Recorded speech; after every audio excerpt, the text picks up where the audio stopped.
بسم اللہ الرحمن الرحیم۔ السلام علیکم ورحمۃ اللہ وبرکاتہ۔ محترم ناظرین، ہمارے اسلاف نے ہر مرض کا علاج قرآن سے کیا ہے، کیونکہ اللہ رب العالمین خود قرآن پاک میں فرماتے ہیں اعوذ باللہ من الشیطان الرجیم بسم اللہ الرحمن الرحیم وَنُنَزِّلُ مِنَ الْقُرْآنِ مَا هُوَ شِفَاءٌ وَرَحْمَةٌ لِّلْمُؤْمِنِينَ کہ اور جو قرآن پاک ہم اتار رہے ہیں اس میں شفا ہے اور رحمت ہے ایمان والوں کے لیے۔ تو معلوم ہوا کہ شفا ہر بیماری سے ہے۔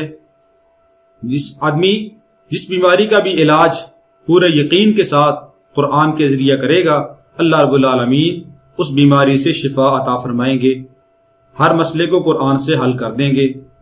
یقین کامل شرط ہے۔ توجہ یکسوئی کے ساتھ جب آدمی قرآن کا کوئی بھی عمل کرتا ہے، وظیفہ کرتا ہے، اللہ رب العالمین کرم فرما دیتے ہیں، بیماری سے شفا عطا فرماتے ہیں، ہر مسئلے کو حل کر دیتے ہیں۔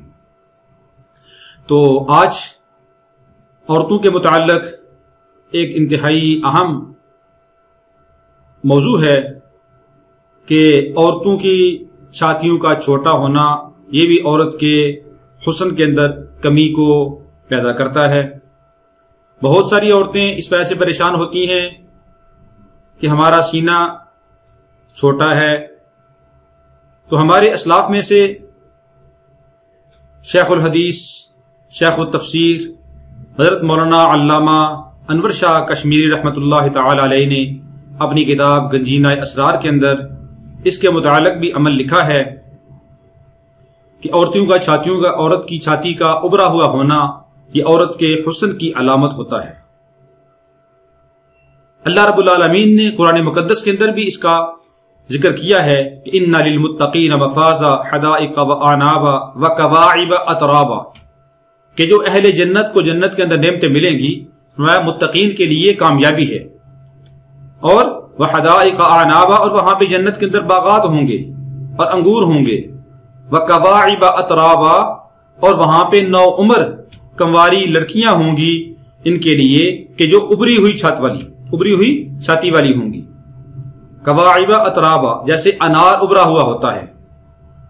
تو معلوم ہوا کہ عورت کی چھاتی کا ابرا ہوا ہونا یہ عورت کے حسن کی علامت ہے۔ اسی لیے اللہ رب العالمین قرآن پاک میں اس کا ذکر فرما رہے ہیں کہ اہل جنت کو جو بیویاں جو خادمائیں جنت کے اندر ملیں گی تو وہ نو عمر ہوں گی اور ابری ہوئی چھاتیوں والی ہوں گی۔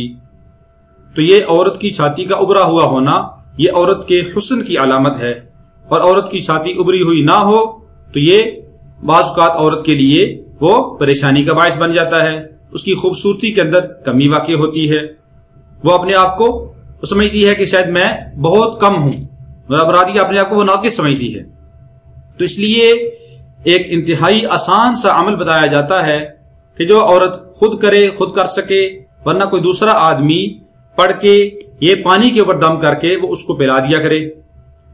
تو یہ جیسے فرمایا کہ انتہائی آسان سا عمل ہے۔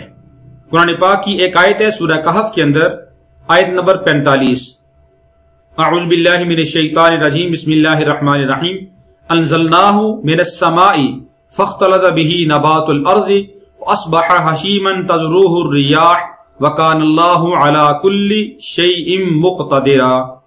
دوبارہ سن لیں، یہاں سے شروع کرنا ہے۔ انزلناہ من السماء فاختلط به نبات الارض فاصبح حشیما تذروه الریاح وکان اللہ علی کل شیء مقتدرا۔